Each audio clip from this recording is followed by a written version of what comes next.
The Bruins flip another recruit from the state of Michigan. How's that going to impact UCLA football moving forward? All that and more on Locked On UCLA.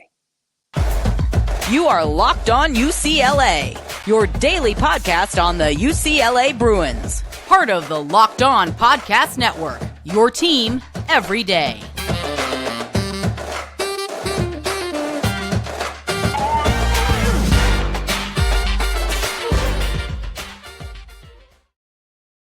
Welcome, everybody, to the Locked On UCLA podcast. I'm Zach Anderson-Yoxsimer, your host. Thanks for making this your first listen each and every day. It's free wherever you get your podcast, and it's available on YouTube. So like, comment, and subscribe over there. Thank you for your support. Download the audio versions. Thank you once again for tuning in. Starting August 1st, we're going to have some big-time basketball news that Mick Cronin teased prior to the weekend. Hires, commits, becoming official, signings, everything in between. So become an everyday listener to the Locked On UCLA podcast, because August 1st, as we've kind of started to show at the end of July, we're getting in there. We're getting big stuff. You're going to want to be with us and me here on the show as we talk some UCLA hoops, football, and everything in between on UCLA sports.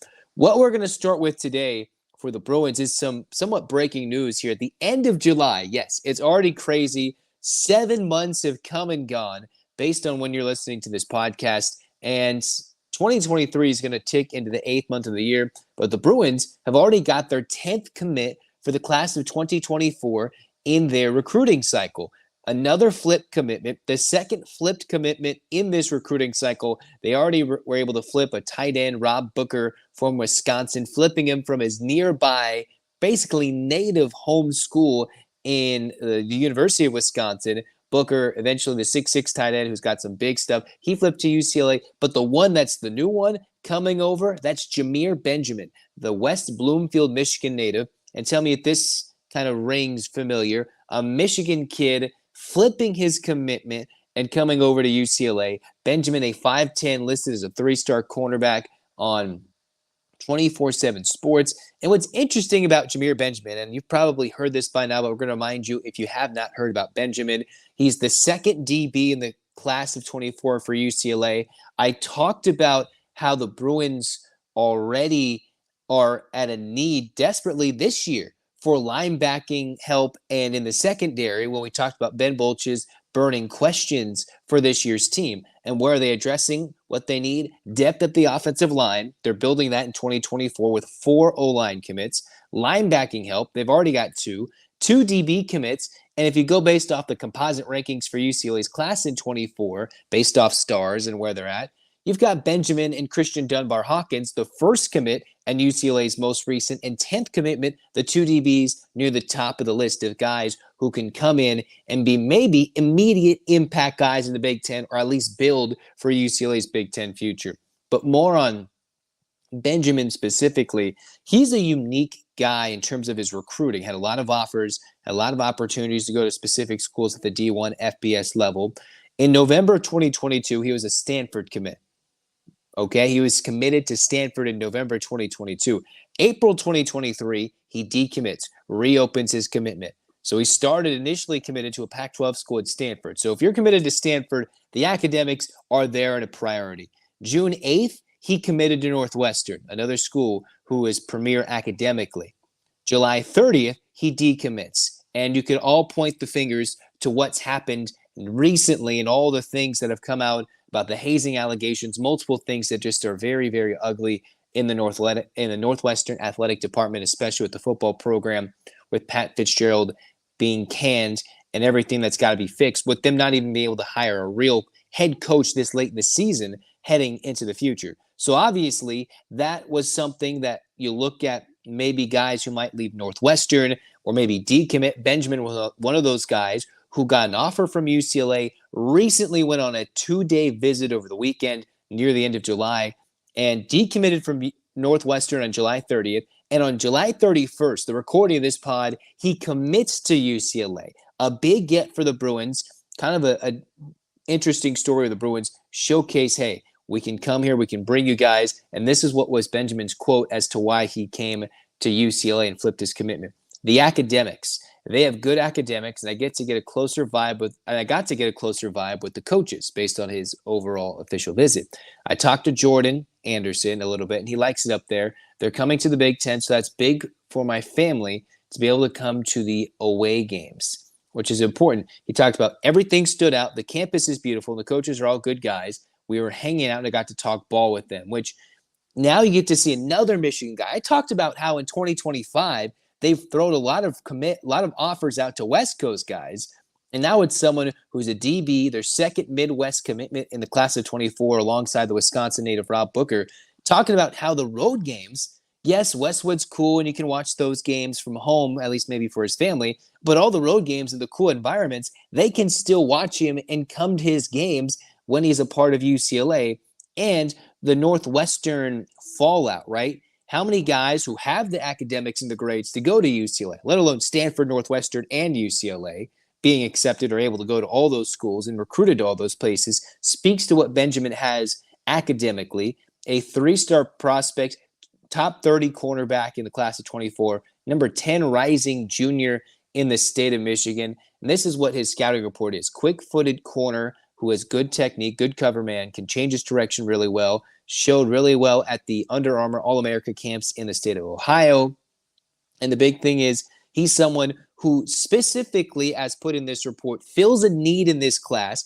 What we talked about the day before fills a specific need the Bruins are hitting home at, one of the 3 spots UCLA needs to fill.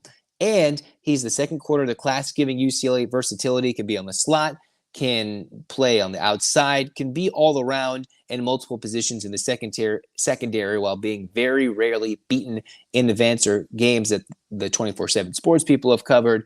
Overall, he's a guy who's supposed to be versatile, very good, very quick, doesn't get beaten too often, has the academics, and is a guy that can bring in, hopefully grow over his last high school season, and bring to UCLA a toughness mindset, the ability to play multiple positions, which can help Danton Lynn's defense overall with this aggressive mindset the Bruins are trying to instill this year in 2023 and beyond for UCLA football. So now the Bruins have 10 commits, 4 O-linemen, 2 linebackers, 2 DBs, only 2 skill positions. Cameron Jones, who I believe was the most recent UCLA commit in early July out of St. John Bosco, and then Ron Booker, who was the other Midwest commit and who also got flipped in this recruiting class. He's the tight end, the 6'6" man, for the 5'10" DB, about 170 pounds, in Jamir Benjamin. We hope that this is a good sign of things for UCLA to come.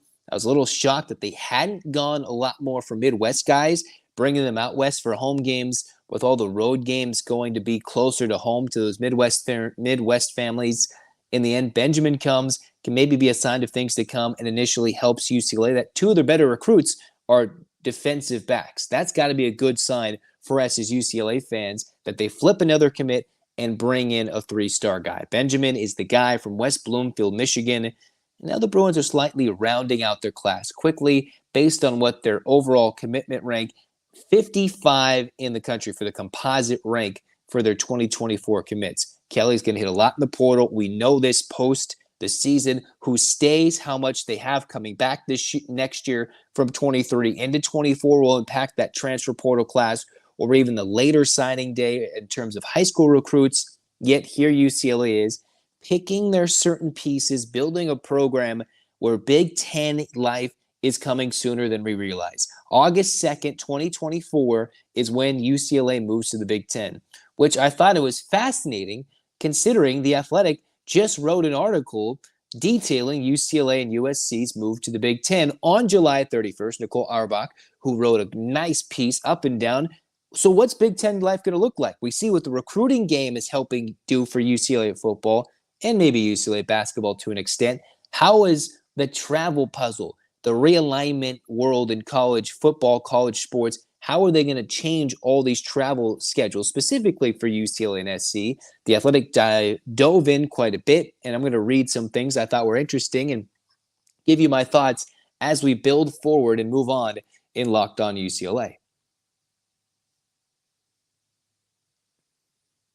Well, when you want to build a championship team, you're going to want to go to eBay Motors, because when you're looking for parts that fit, whether it be Chip Kelly with his latest commitment and flip, whether it's whether it's Mick Cronin, who's about to announce some more official commits and new coaching staff hires, every piece, especially when it comes to your vehicle, right, needs to be a perfect fit to just fit right. For parts, accessories, head to eBay Motors. With eBay Guaranteed Fit, you can make sure that every part you need fits right the first time around.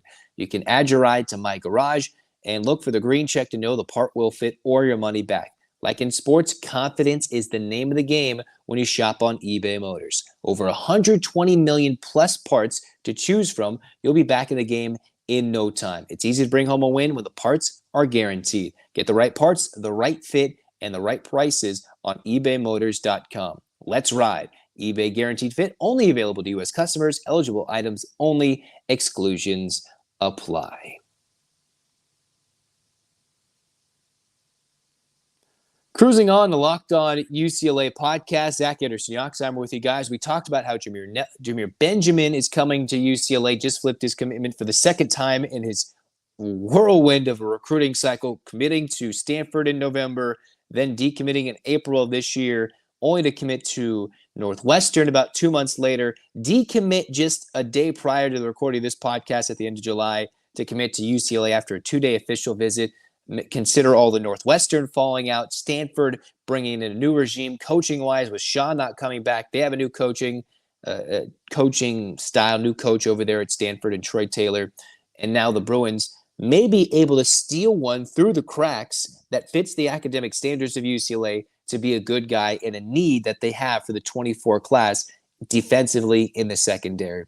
Which brings us here, how much is the Big Ten move impacting recruiting? We're seeing maybe leaps and bounds for a couple of Michigan flip commitments, but what's it going to look like for the travel schedule? And I've gone over this over and over. I've talked about the likes of the University of Hawaii, various LA Times articles, various other pieces that have been written from all sorts of different places, but for The Athletic, a great talk about how UCLA and USC moving to the Big Ten is coming within a year, right? August 2nd, 2024 is when we all get to become Big Ten conference members as UCLA fans. And the big thing is there's a long checklist, what UCLA and SC have to do to accommodate different pieces, different ideas about longer trips. And some of the things are travel alone isn't a new concern, but the length of the trips in the aggregate will be. Can they provide all the support that their programs need and do it in a cost-effective manner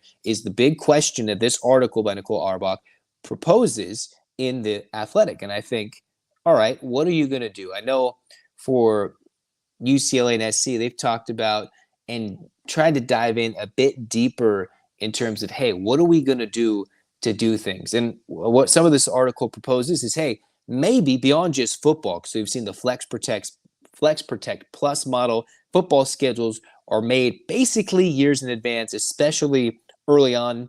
And with now the scheduling rotation, they should have a hold on that. It's all the other sports that will make an important decision for the Big Ten commissioner, the Big Ten scheduling, and everything in between. Do you see a UCLA men's soccer team combined with the USC women's volleyball team, have them take charters or commercial flights together and bus together on the road, right? Playing in Illinois and Northwestern, which was an example highlighted. You might see rival programs team together to travel together, in addition to the building of mental health programs, nutritionists, dietitians, all that to make the life for a student athlete even better moving into the Big Ten. UCLA, which was written in this article, went and actually polled close to 300 student athletes about what they don't like, what they're excited about, and what they don't feel like they have at the moment. What is something that Martin Germond, who went out and made this a big thing, what do they need to fix?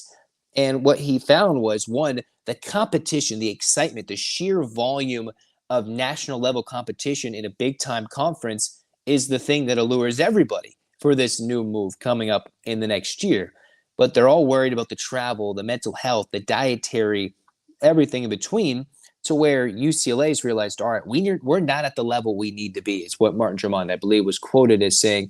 They need to get better. So the additions of the mental health experts, the ability to find ways, is it going to be those Wi-Fi hotspots, bring in more academic advisors, mental health, all the dietitians, everybody with nutritionists who can help build all of this for a longer travel. And you wonder, How are they going to eat and sleep? Is it on West Coast time? They never change it. Are they going to flip it back and forth? Will travel impact post-travel practices, right? Post-cross-country flights? Will they not practice? Do you practice before a flight? Do you practice and walk through in the airport? All sorts of different things that these teams will have to do. But what I found fascinating is that the idea is that these guys don't think that there will be more travel days. It's the idea that with the time change, you can fly back on a Sunday and get back in time for Monday classes. You can get back earlier from bigger airports with later options, as opposed to flying back from Pullman or different various locales in the Pac-12 where they might be a bit remote, right? I remember traveling with a team one time going to Eugene on a Sunday night as a college student, and we left the game. It was they played the Oregon Ducks. It was a Sunday night. The flight got canceled via a weather delay, or it was so delayed they had the plane was stuck in Seattle, had to fly to Eugene. And mind you, I'm with student athletes. I'm a student myself, traveling with the team, and eventually, while stuck in some horrible rain delay, the plane was having problems. We were stuck with either having to sleep in the airport at night, find a place to stay. In Eugene, there were limited options for hotels. And eventually, our team, we had to fly from Eugene. We're trying to get to SoCal. We're trying to get to the LA area. We flew from Eugene to Seattle, spent the night for 2 hours, woke up at before the crack of dawn. Mind you, this is November in Seattle, so it's ice cold. We've been sweaty. These players just played a game where they played the Sabrina Ionescu Oregon Ducks. So you know that didn't go too well pre-COVID. And then we had to get up early in the morning, fly from Seattle all the way back to LA, get to LAX in Monday morning, and all of a sudden you still got to go to school, go to class, get back and deal with the LA traffic coming from LAX, which you know can be just horrendous. Maybe not the worst Monday morning at 8 a.m., but we know how it is, especially if you're living in LA, which is my example of, I'll tell you, I did not go to class that next morning. I texted my teacher, said, yeah, we're not going. I'm not sure how the rest of the actual student athletes did. I was just a traveling member of the party. But think about what's going to happen with weather delays for all these different players. The mental health and all that has to grow, building and building and building for the future travels. And it seems like both UCLA and SC are on the same mindset. The overall travel days might not be much. It's the length of the travel they're worried about. It's the length that they're going to have to deal with. Can they get the athletes academic? Can they keep their minds healthy and sound when you're putting an enormous amount of pressure? There's so much money being poured into this, much more national exposure, that these student athletes might feel more pressure and less time to recover with more travel time in the air, or maybe commercial flights and everything, that you might see them hanging out in LAX waiting for a 15-hour connection or something dumb like that, right? Those are all the things that were posed in this question, but it seems like the UCLA SC leadership are realizing maybe overall there's some good benefits. The expanded airports, the bigger airports, can get these student athletes back. They're expecting, hopefully, despite the rigorous, insane travel, that you might have students be there better or more for more of their Monday classes, as opposed to just suffering the length of travel for one extended plane, right? That could be rough on the body, especially for the much taller, bigger, wider, whatever you want to say.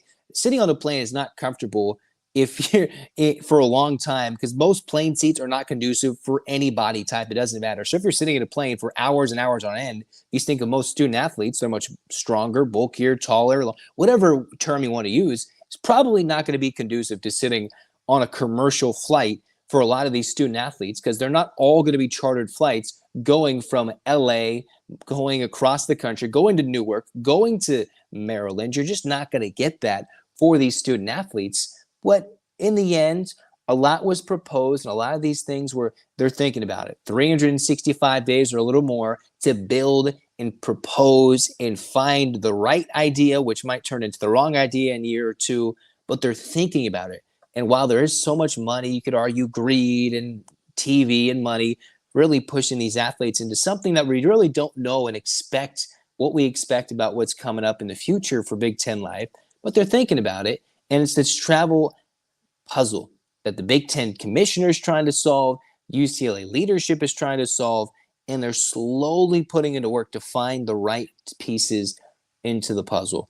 What's it going to mean for a big team like UCLA softball when they're playing Big Ten teams? And maybe the Big Ten wants UCLA softball to win so they can get a Big Ten title. Or are they going to focus on the regular season, make regular season schedules easier, and have reduced travel, only to have everybody travel to one hub for a postseason tournament? Those are all questions that are being asked, attempted to be answered, and maybe will be solved within the first 5 years. Probably not the first year or two, but that's what they're building towards heading into the future.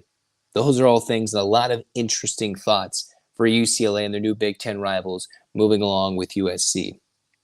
To wrap up this show for Locked On UCLA, there's a lot of article reading today, a lot of stories coming out all today, breaking news, interesting pros thoughts about the Big Ten move for UCLA and SC, and then a heartwarming journalism story by Ben Bolch about, a heartbreaking, tragic event about Bill McGovern and his family, about how UCLA and USC coaches, students, friends, and family actually came together.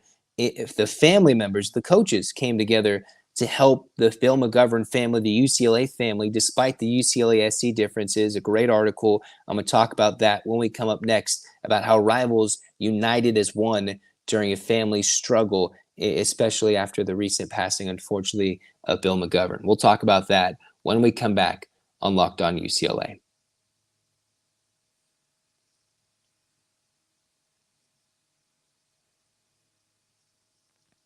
So I know this probably wasn't the easiest article to write for for Ben Bolch on Bill McGovern, adding some pieces to the story that maybe we didn't know about the overall journey for Bill McGovern. Just to coach one season at UCLA as a defensive coordinator really paints a picture. And then the added story, the added parts to it, where the UCLA SC coaches, they all come together, the families, and the things I wanted to paint here were how the life of a football coach, going back and forth, the man that Bill McGovern was, how close and how tight Chip Kelly and Coach McGovern were, and just how you forget that these coaches, these players, all have families and lives outside of the game that they love and want to grow and play and coach for so long for the late, great Bill McGovern. And one of the biggest things was he still got a few daughters, does Bill McGovern, and his daughter, Mackenzie, actually had a high school graduation a few years after, is where this article starts, about she graduated from high school, went to the funeral, had to speak at the eulogy, and then graduated from high school a couple days later. I just don't know the mental fortitude, the strength, and the ability, how you were able to do that without a support group like the one that Mackenzie McGovern was able to give. So here's where the story starts, about how UCLA was looking for a defensive coordinator. Bill McGovern, who was in the stages of maybe trying to get with the UCLA program, and right within the early stages of his coaching days at UCLA, 5 months after he became the UCLA defensive coordinator, he suffered a seizure a year ago, basically in July of 2022, and it was the result of the cancer spreading from other parts of his body to his brain, when he was moving from New Jersey at the time, and eventually told Chip Kelly, hey, I'm moving from New Jersey to California. This is what's happening. I had a small seizure, but don't worry about it, is what he told Chip Kelly. And Chip was trying to do the best to say, hey, you're trying to act too tough. And in the end, Bill McGovern, which I probably said before in a previous episode, about how he didn't want to have everybody know about it. He wanted nobody but very immediate family and the coaches to know about it. He didn't even want the players to know about it, so that they wouldn't be asked questions over and over again, despite us all wondering what was going on and being left in the dark. This is why he didn't want anybody to know about it. And a bigger thing that I found interesting is how the article goes on to say that he had 13 different stops in his 38-year coaching career, and through various parts of his family. It gets to a point where, as the article speaks, and even coaches, if you've listened or watched or seen, when the coaches' younger kids, in this case from McGovern's daughters, when their children reach high school, they tend to like to stay in a similar spot for all 4 years before they go to college, and then they make a decision, or the kids might be more influential in the decision making, where Bill McGovern was, where he had his daughter Mackenzie going into her senior year of high school, and he was offered the UCLA job to move across the country, right? And she was going to lose her senior year with her high school friends.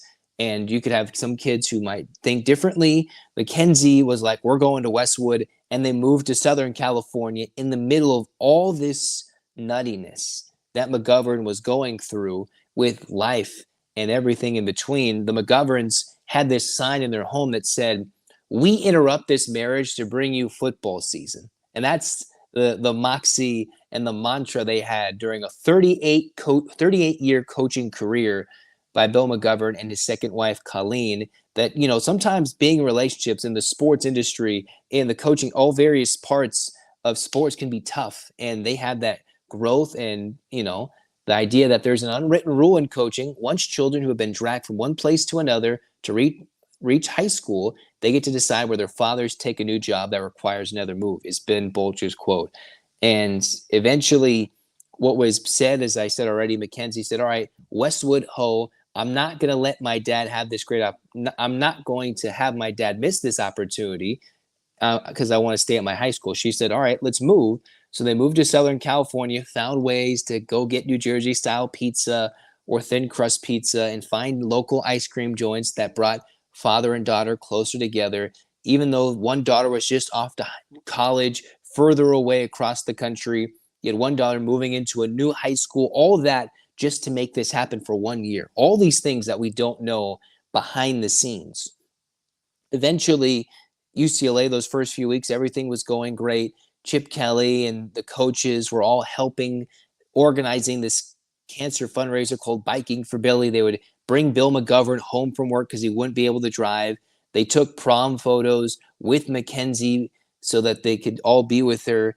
But then eventually they were all thinking this kind of heartwarming tale would have Bill McGovern beating cancer. We all thought when he proclaimed at the end of the 22 season that he was healthier and getting on the mend. But eventually it just didn't go according to plan. But this is where the building of the USC family comes in to tie in for the UCLA family.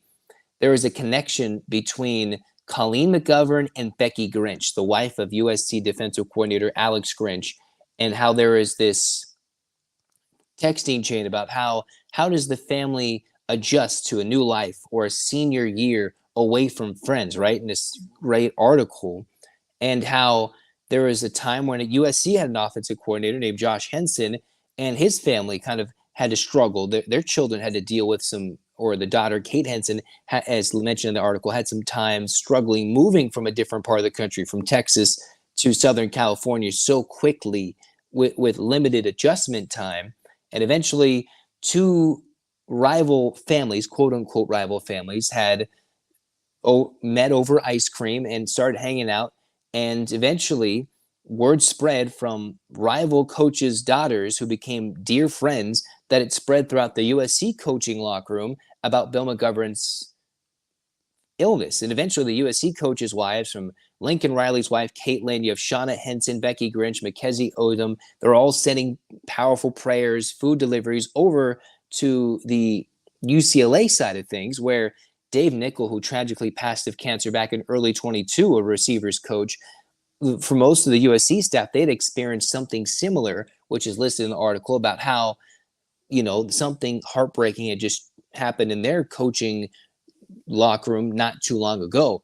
Lincoln Riley said, listen, we all support each other and we all compete against each other and all that, but we're kind of our own little community of coaches, and we all know what each other goes through. The challenges that this job brings, not only for us, the coaches, but even more so for our families. And so you kind of felt like you were just right there with them the whole way.